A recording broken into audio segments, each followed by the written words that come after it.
Oi, pessoal, boa tarde, boa noite, né? Bom dia, não sei bem que horas vocês vão assistir o vídeo.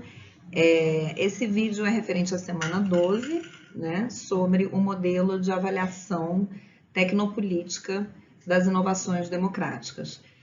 Esse modelo eu apresentei na sexta-feira, no dia 30 de outubro, no Congresso do INCT, e achei que eles iriam gravar, então eu estava tranquila, porque aí era só pegar a gravação e passar para vocês na semana seguinte, mas fiquei esperando a semana passada o tempo todo, ninguém mandou nada, ou seja, eles não gravaram, depois fiquei sabendo, e aí então eu vou repetir a apresentação para vocês. Eu não passei para vocês o artigo que a gente escreveu, porque é um artigo ainda inédito, não publicado, ele está sendo avaliado por uma revista de políticas públicas, e aí, então, eu achei melhor passar para vocês essa aula e a partir desses slides vocês vão ter acesso direitinho a quais são os indicadores do modelo, quais são as dimensões com as quais a gente trabalha e eu acho que vai ser tranquilo, tá bom? Depois disso, eu vou gravar 1 ou 2 vídeos explicando como fazer a atividade da avaliação da inovação, para ficar bem claro para vocês como fazer, bem detalhado. E então, é isso, então vou passar para a apresentação do modelo, tá? Bom, então esse modelo de avaliação a gente começou a pensar dentro do GERIS, que é o grupo de pesquisa que eu coordeno. Quem tiver interesse em participar, é só mandar mensagem, já temos vários alunos que participam, são cerca de 32 alunos esse semestre, e a gente tem vários subgrupos de pesquisa que fazem essas análises e avaliações sobre as inovações democráticas no Brasil, na América Latina, enfim, é bem interessante, né, e está bem dentro do que é a proposta da nossa disciplina. Estado digital, democracia digital, são temas dentro dessas sub-áreas que eu vi que vocês têm interesse. Aliás, os alunos, na maioria, falaram que têm interesse em democracia digital, na grande maioria, e depois também nos temas de Estado digital, né? Então, esse tema também está dentro do que vocês têm interesse. Bom, então, vamos lá. Inovação democrática, né? A gente tem visto o conceito de inovação democrática aqui ao longo do semestre, então você já tem uma certa familiaridade com o conceito. A gente trabalha com o conceito de uma abordagem específica, uma abordagem que vem dos estudos de ciência e tecnologia, que vem da sociologia da ação pública, que a gente já viu alguns artigos aqui, do Cefaí, né, o conceito de ação pública, o conceito de instrumentos de ação pública. Então, é uma abordagem que está bem dentro de um paradigma, de uma perspectiva e ponto de vista sobre como é que a gente pode analisar e enxergar o mundo. Né? Então, essa abordagem tecnopolítica, ela cria um conceito de inovação democrática que tem muita relação com os outros conceitos mais tradicionais, o conceito da ciência política, o conceito da abordagem pragmática, que é o conceito da plataforma Latino, da base de dados que a gente trabalha. Então, ancorado nesses outros conceitos anteriores, a gente define inovação democrática como um espaço sociotécnico onde vários elementos, não só instrumentos, processos, atores, mas saberes não sistematizados, inclusive, muitas vezes, tudo isso vai, de alguma forma, se associar, se combinar para materializar a ação pública, tá? Então, é muito importante que vocês apreendam inovação dessa forma, para que vocês entendam todos os elementos que a gente vai colocar, inclusive, no modelo de avaliação. A inovação democrática digital, ela, na verdade, é um espaço que tem esse mesmo objetivo, né, materializar a ação pública, só que a diferença é que ele vai ser mediado pela tecnologia. Na verdade, o que a gente tem hoje, cada vez mais, são inovações democráticas digitais e cada vez menos inovações democráticas que não utilizam qualquer recurso tecnológico, né? Então, daqui a pouco, essa distinção entre inovação democrática e inovação democrática digital, ela pode vir a se tornar desnecessária em função do uso da tecnologia por quase todas as ações e práticas na esfera pública. Tá? Então, esse é o nosso conceito básico quando a gente vai propor um modelo de avaliação. E aí, ele tem, então, 3 dimensões de análise, né, ilustrado aí nesses quadrinhos, né, são 3 começando com essa primeira dimensão, que são os aspectos político-institucionais e sociotécnicos da inovação. Essa dimensão é uma dimensão bastante usual na ciência política, né? Todo mundo que vai analisar uma inovação democrática já começa pelas suas características básicas, né? E a gente vai ver aqui quais são as categorias de análise, inclusive a atividade dessa semana, a atividade 24, ela é justamente para vocês analisarem uma inovação com base nessa primeira dimensão. Né? A gente vai começar pelo mais fácil, para depois partir para as outras formas de avaliação. Então, vendo aqui, né, seguindo a figura à esquerda abaixo, a gente tem a segunda dimensão de análise, que são as repercussões formais, ou seja, são os efeitos diretos que uma inovação vai causar. São resoluções, saídas de conferências nacionais sobre determinadas temáticas, são políticas públicas que acabam sendo implementadas como decorrência dessas conferências, leis, projetos de leis. Então, são repercussões facilmente verificáveis, né? São implicações, consequências das inovações facilmente verificáveis. E, numa terceira dimensão, a gente tem aquilo que mais fica de fora quando a gente fala de modelos de avaliação das inovações, que são as implicações mais subjetivas e indiretas das inovações, ou seja, aquela inovação pode alterar a forma do cidadão se perceber no processo político. Ela pode alterar a forma como o cidadão se percebe como cidadão, inclusive, né? São novas percepções de cidadania que podem surgir a partir do uso e da familiaridade com a inovação tecnológica. Então, a gente vai ver cada uma dessas separadamente, né? Essa primeira aula aqui é um grande panorama para depois a gente entrar em cada uma dessas dimensões com mais calma e mais detalhes, tá? Bom, então vamos lá. A primeira dimensão, ela tem algumas categorias de análise, então vocês podem ver aqui à esquerda, né? Nesse grande quadrinho azul, a gente tem as categorias analíticas e quais vão ser os subsídios que a gente vai buscar identificar para trazer informações para essas categorias de análise. Então, a gente tem aspectos político-institucionais, e aqui a gente tem um fator muito importante que é o da formalização, eu vou dar um exemplo para vocês logo adiante. A questão dos meios e fins usados para o desenvolvimento daquela inovação e os tipos de colaboração com base na inteligência coletiva. Eu já falei um pouquinho para vocês aqui sobre esse conceito de inteligência coletiva, eu vou falar um pouquinho mais hoje também. Bom, sobre formalização, o que é a formalização de uma inovação?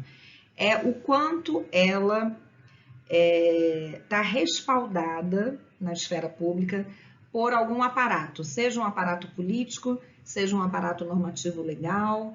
Então, o fato dessa inovação, por exemplo, ela está sendo prevista em lei, tende a fazer com que ela tenha mais resultados, tende a fazer com que ela tenha mais sustentabilidade e continuidade no tempo.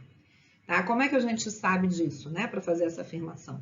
A gente fez uma pesquisa com 526 inovações democráticas digitais na América Latina e Caribe, e o nosso interesse, né, com essa pesquisa, entre outros, era perceber o quanto a formalização de uma inovação gerava ou possibilitava a geração de resultados por aquela inovação. E o que a gente observou?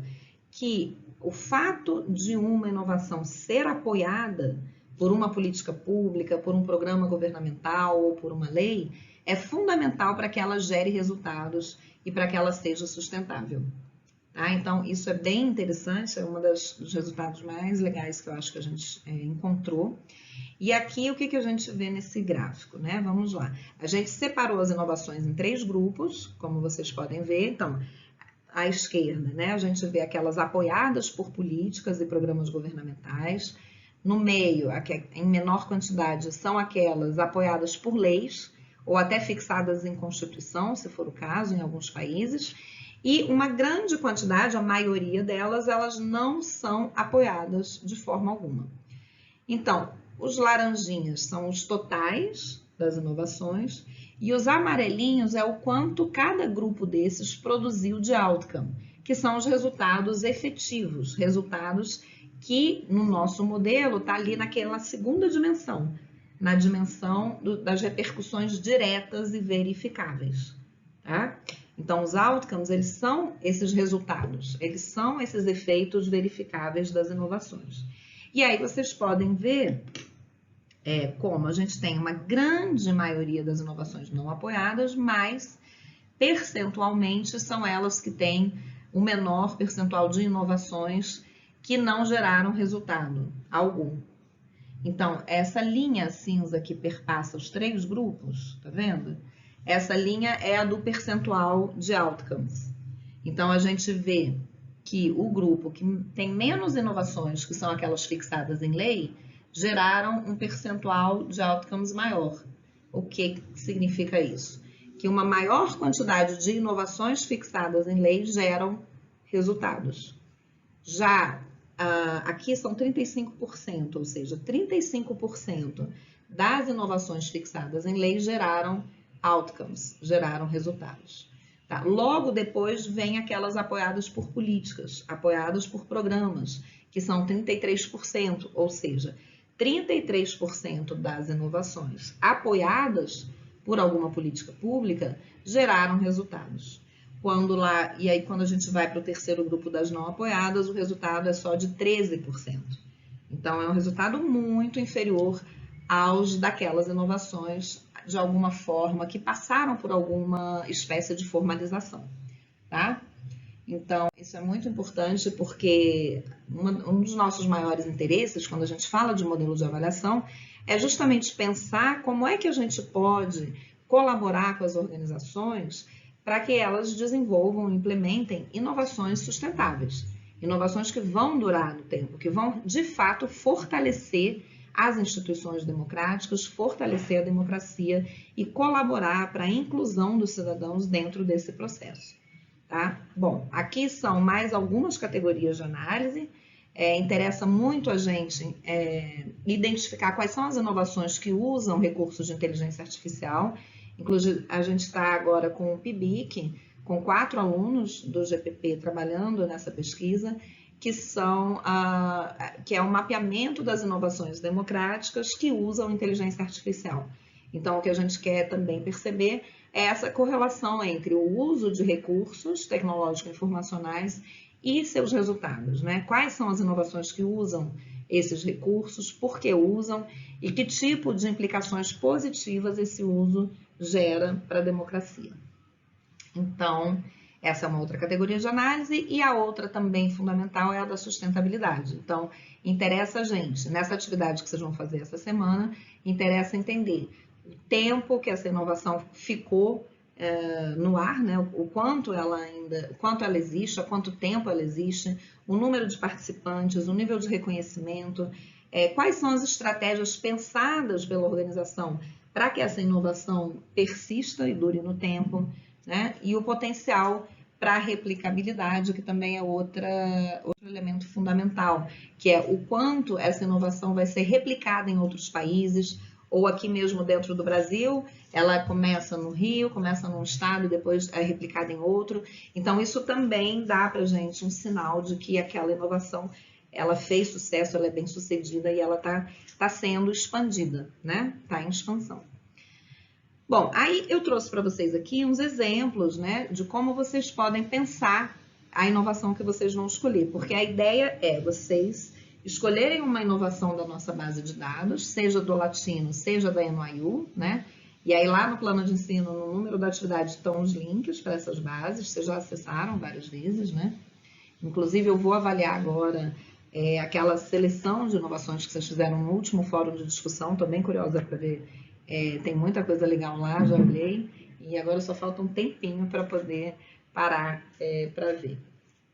Então, eu vou trazer aqui para vocês alguns resultados parciais de uma pesquisa nossa que está em andamento sobre as inovações agora no Brasil para o combate à pandemia, né? Então, a ideia é a gente entender como essas inovações colaboram para a inclusão cidadã, para a melhoria dos serviços públicos na área de saúde, né? Como é que esses recursos tecnológicos, informacionais, podem colaborar no combate à pandemia, na prevenção até se for o caso, né? Então a gente fez um mapeamento inicial no primeiro semestre desse ano, né, com essa abordagem multicêntrica, multiatorial, que considera não só os grandes atores principais do poder público dentro da equação de se materializar e de se constituir uma ação pública, mas a gente considera os múltiplos atores envolvidos em cada uma dessas empreitadas, em cada uma dessas iniciativas. Bom, então no primeiro semestre desse ano a gente mapeou 24 inovações que atuam no Brasil, né? A partir daí a gente começou a buscar quais são os seus objetivos, então é bem interessante porque nenhuma inovação tem só uma finalidade. Quase todas atuam em várias frentes, né? Então, uma determinada inovação acompanha a pandemia, mas ao mesmo tempo busca aproximar os serviços públicos do cidadão, fazendo uma primeira triagem para ver se essa pessoa realmente tem que ir para um posto de saúde ou não, ou se ela pode evitar ir justamente para não superlotar, né, os postos. A gente tem uma série de iniciativas um pouco até diferentes, né? Tem vários para combater fake news, então você pode colocar uma informação que você recebeu, do tipo ivermectina combate o coronavírus, e ver se isso é uma fake news ou não, né? E tem várias iniciativas também nesse sentido.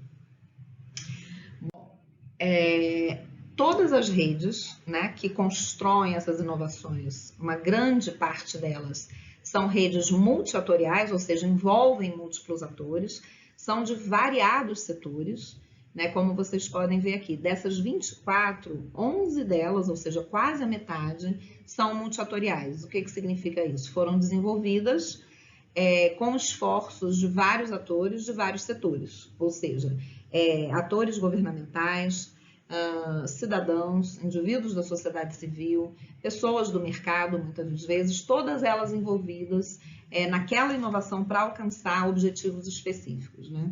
Então, vocês podem ver que das 24, são pouquíssimas as que ficam exclusivas de um setor, do mercado, do governo, da sociedade civil.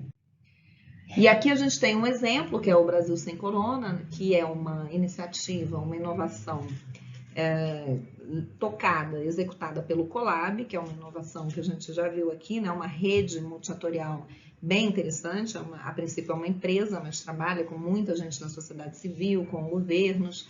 E o Colab e a EpiTrack, que é uma startup, são aquelas redes que executam, né, a iniciativa do Brasil Sem Corona.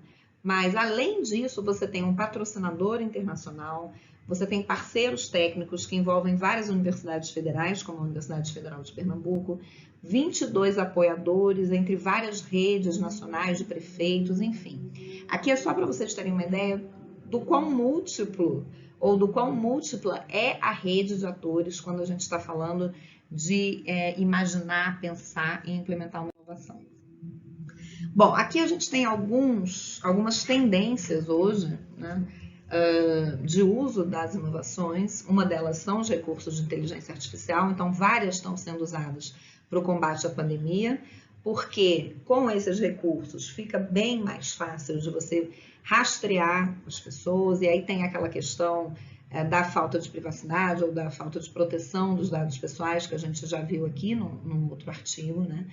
Mas pensando em prol do interesse público, do bem público, esses recursos eles podem ser muito interessantes para que a gente possa elaborar estratégias e ações governamentais localizadas para suprir carências específicas em determinados bairros, em determinadas cidades. Então, esses recursos eles facilitam muito o monitoramento, né, da doença, o monitoramento das pessoas doentes, inclusive, e com isso você pode ter um controle maior da pandemia. Não significa que você vai ter, mas você pode, né? E aí aí são outras questões que provavelmente se a gente estivesse ao vivo numa sala de aula a gente já estaria conversando sobre elas, mas vamos esperar que tudo isso passe e já já a gente está junto presencialmente, né? Bom, outra tendência muito forte é do uso da inteligência coletiva, né? Eu acho que eu já comentei com vocês uma pesquisa que eu acabei de acabar com o pessoal da NYU, do GovLab, e o Nesta, que é uma organização britânica, né? Inclusive tem um link para o relatório da pesquisa, para os casos que a gente mapeou no mundo, se vocês tiverem interesse aqui, vou passar para vocês já já. E essa pesquisa, gente, ela teve como base a nossa pesquisa prévia sobre crowd law, ou seja, sobre as inovações que produzem colaborativamente leis, mas ela teve como foco mapear as inovações que têm como interesse central mobilizar a inteligência coletiva. E a inteligência coletiva é um conceito que eu gosto muito, é um conceito que começou um pouco polêmico com o Pierre Levy, no início do século XXI, né, 2002, 2003, porque Pierre Levy é um cara super otimista e acho que por isso ele foi um pouco rechaçado da comunidade acadêmica por um tempo, mas esse conceito ele vem sendo resgatado, não com tanto otimismo como ele usava naquela época, mas ele vem sendo visto hoje como fundamental para que a gente pense todas essas estratégias. Se a gente pensa a produção colaborativa de leis, produção colaborativa de qualquer coisa que seja, né, de política pública, de uma ação coletiva, essa produção colaborativa ela mobiliza a inteligência coletiva, né? Porque ela está mobilizando saberes diferentes, ela está mobilizando pessoas que não são necessariamente de organizações específicas ligadas formalmente à elaboração e construção de políticas públicas, por exemplo, né? Então, pegando até o exemplo da inteligência artificial, você pode mapear pessoas no interior de uma cidade, né, que tem um saber que não está colocado num livro, que não está numa universidade, mas é um saber fenomenal sobre aquela realidade daquela região, né? Uma realidade que, de repente, ninguém que é de fora, um gestor que nunca foi lá, vai saber. Então, aquele saber não sistematizado, aquela experiência pessoal, né, vivida, experimentada em cada região, ela é fundamental para a gente elaborar políticas públicas eficientes, políticas públicas que de fato alcancem os cidadãos, né? Então, aqui são alguns conceitos importantes para vocês, mas ela é isso, é uma inteligência compartilhada, não formalmente sistematizada necessariamente, que surge dessa colaboração de muitos indivíduos nas suas mais variadas localidades, com seus mais variados interesses e valores, né? Aqui tem alguns exemplos da nossa pesquisa, né? Esses resultados eles estão no site, que eu vou passar para vocês já já. E aí a gente tem, por exemplo, à esquerda, essa iniciativa We Europeans, né? Mobilizou quase 2 milhões de europeus, logo depois da crise do Brexit, né? Então, houve uma grande crise de identidade, eu diria, da União Europeia, ou seja, essa União Europeia existe, ela vai acabar. Existem algumas afinidades entre nós, pessoas da União Europeia que são de países diferentes, de culturas diferentes ou não. Então, o grande interesse dessa iniciativa foi reunir as pessoas, as mais variadas pessoas, não importava o background de onde vinham, qual era a formação acadêmica, a formação escolar, mas juntar todos aqueles interessados em pensar a União Europeia como identidade, para que dali saíssem algumas recomendações para reboot, né, para reiniciar, dar uma reiniciada nesse projeto da União Europeia. Então, a ideia central, esse vermelhinho que aparece aí no cardzinho da inovação, é a identificação de problema. Então, o foco dessa inovação era a identificação do problema, certo? Várias organizações envolvidas também. Repara que quando a gente fala, então, desse projeto, a gente está falando de mobilização da inteligência coletiva, né? Mobilização de pessoas, cidadãos, que não têm uma formação acadêmica necessariamente, mas que estão envolvidos com esse problema, em identificar esse problema e buscar soluções para ele, né? Então, é muito interessante esse conceito de inteligência coletiva para, inclusive, o momento que a gente está vivendo hoje, que é um momento em que a gente vai ter que encontrar soluções que vão extrapolar, que vão sair da esfera governamental, sabe? Que a gente vai ter que pensar em como nossas comunidades, especificamente, poderão tratar e resolver os problemas públicos que afetam elas, sem que tenha que existir necessariamente essa ligação com o poder público essa esfera mais distante das demandas que surgem na prática, né? Bom, essa segunda inovação que eu selecionei é o Abre, né, que também ela mobiliza a inteligência coletiva, mas ela está focada em outros pontos, né? Vocês veem de verdinho e amarelo aí. A ideia é desenvolver uma solução para um determinado problema público na comunidade, né? E aí aqui a gente está falando de problemas urbanos nos bairros, nas cidades, desenvolver essas soluções e implementar. Então, não é identificar o problema, mas sim resolver esse problema de uma forma mais efetiva. Bom, gente, então, passei pela dimensão 1, ok? Então, agora a gente vai passar para a segunda dimensão, que é aquela das repercussões diretas e verificáveis. Eu estou com um cachorrinho novo em casa, ele está aqui no meu pé, eu vou mostrar para vocês, porque ele é muito fofinho. Hora do recreio agora. Olha. Esse é o Zig, ele está querendo participar. Olha ali, olha ali. Pronto, o intervalo entre a dimensão 1 e 2. Eu, inclusive, estou achando que eu vou gravar outro vídeo. Eu vou deixar esse e vou gravar outro recomeçando daqui, tá bom? Porque esse vídeo já está com 25 minutos e eu acho que se eu não parar vai ficar muito grande, vai ficar dificílimo de fazer o upload, tá bom? Então, já já eu volto. Até.